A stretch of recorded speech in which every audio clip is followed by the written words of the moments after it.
Hi, this is Suzanne Dome, and today somebody left me a message on my website, emptyspace.us, asking me what some of my influences were and what it was that made me want to write in the first place. And I think most authors feel like they just have a story they have to get out. When I was young, I started writing early. I started writing down my dreams. I would have these really intense story dreams, and I kind of dream in story. Uh, so I don't really have little short quips of dreams. They're always a story, like an episode or a movie. So I would write these down, and then I had a lot of encouragement from my family, and I had a lot of encouragement from my teachers, and they all gave me plenty of opportunities in junior high and high school to experiment with creative writing and try writing these stories that I had in my head. And I think I really knew I wanted to be an author the summer after my junior year when I produced a really long work. It's the first 90 pages of what is currently my book, Empty Space. Um, and I literally sat down that summer and just wrote for like 3 weeks, and it all just kind of fell out of my head. In terms of influences, I had a few. I was a big fan of Hitchhiker's Guide to the Galaxy. I read a lot of Star Wars, and I actually read Star Wars to the point where I got bored with it. So you know you've read a lot of Star Wars when you get bored because, you know, they have the same plots that keep happening over and over and over. And when Han and Leia's kids are old enough to start wreaking havoc, you know you've read too far. Um, and then I read Hitchhiker's Guide to the Galaxy. That had a huge influence on me in terms of the funny factor and the kind of weird stuff that you could have happen. Charles Sheffield was another author that really influenced me. But the biggest author that I read a lot when I was in that transitional stage, junior high, high school, I was reading a lot of Clive Cussler. And I actually had to write a letter to him, and he responded back in 2001 um, and sent me a piece of manuscript. And that was very inspiring to see his editing on the page. It wasn't somebody else's editing, it was his own editing on the page, and that just really got me excited. I have it framed because it's kind of cool. Um, Other influences I had and encouragements that I received, my family was always really supportive of it and would sit there and listen to me drone for hours about what I was going to do with this character and help me come up with names and everything, what kind of technology I would use. And the other thing I was really inspired by is I've always loved watching science shows. Biology, geology, anything. Stars. I'm really fascinated with space right now and always have been. And when I was a kid, I loved dinosaurs. So of course I read Jurassic Park when I was 8 years old. Um, and then it kind of stuck, and I never really got into young adult fiction because I started with, you know, adult fiction when I was so young.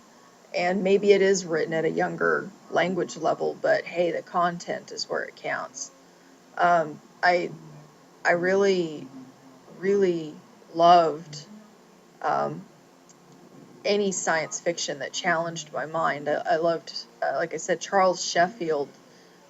His science fiction was really interesting, and I read him a little bit later, more in college. Um, Also, later in college, I did read The Lord of the Rings and The Hobbit, and tried to read The Silmarillion, but that was a little too dry for me, so I kind of dumped that one. But I loved the way that Tolkien wove the cultures together. So I had a lot of influences, and I think the biggest thing that made me want to write was I realized that I was tired of reading everybody else's. I had all these daydreams of my own, and I was a constant daydreamer. I used to get in trouble for it at school, and I used to get in trouble for drawing unicorns and dinosaurs on my notebooks, and spaceships and aliens, which came a little bit later. And I really just wanted to write down my own daydreams and hope that it was entertaining to someone, and then that 3 week experience happened. And then ever since then, I've been stuck on trying to get this particular story out so I could work on something else. Um, Something else that made me want to be a writer, and this occurred more in college than in high school, was realizing that once you've written something, uh, you don't ever go away.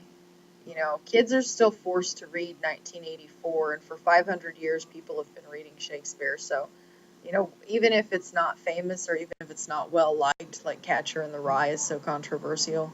I quite frankly hate My Antonia. I was forced to read it in college.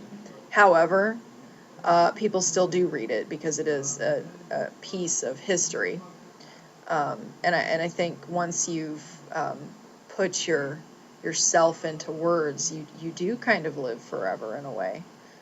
People continue to read you and they continue to share you and they make adaptations of you and somebody else gets inspired by you. So in terms of what really made me want to write, though, I would have to say is that I got bored reading everybody else's and I wanted something to do. I was one of those kids who used to invent stories with clay creatures that I made and invent stories with pictures that I drew. So it really was just another convenient outlet, I think, for my own imagination, to take words and make them into the images that would come into my head when I would daydream or when I would dream at night. So really what it comes down to is that I had my own stories in my head and I just wanted to get them out. Mom says it runs in the family. She says Grandpa was a storyteller too. But I think, I think that each of us kind of have an individual way of doing things. My brother and sister write too, but we're all different in the way that we approach it. So I think it has a different impact for everyone, and every author has a different reason why they're producing the work that they do. There are some authors that produce it just for the sake of trying to make some money. There are some authors that produce it for academic reasons, some authors who produce for literary reasons, some authors who do it strictly for the artistic value of having produced something like that. Um, I'm actually friends with a whole bunch of different kinds of artists, and they all inspire me too in their own way. And Claire Tewald and Katie Kaufman and Summer Sherman and some good friends of mine that they all produce their art and promote their dreams in different ways. Um, and so I have a lot of people around me who are very inspiring also, and that also makes me want to write, is when I become inspired by something I see. So to my commenter who came onto my emptyspace.us page, I really hope that answered your question. And if any of you have particular questions you'd like answered, I've got some specific things kind of lined up for the next couple of weeks as to what I'm going to talk about. But if there's anything in particular you want to discuss, just leave a message or a comment on my videos, or you can go to www.emptyspace.us and leave a comment there. You can also find me on Facebook, my Empty Space page on Facebook. That's my official book page and author page for my science fiction series. You can also find me on Twitter as Suzanne Dome Author with a comma. And you can also find me on, I'm also on the Steampunk Empire. I have a profile on there as Suzanne Dome Author. I also have a profile as Suzanne Dome Author on paganspace.net. Yes, that was another one of my big influences, was people of different religions that I met. They all had a big part to play in helping me become a well-rounded and open-minded person, and I think that was a great benefit to me. Let's see, where else can I be found? Kind of all over the place these days. Of course, now I'm found on YouTube. I'm also on Google+, so you can also look me up as Suzanne Dome on Google+. And if you have any questions, anything you'd like me to talk about, except for 50 Shades of Grey and Twilight, I will not be discussing those in video. Thank you, and please don't ask. But anything else, just ask me.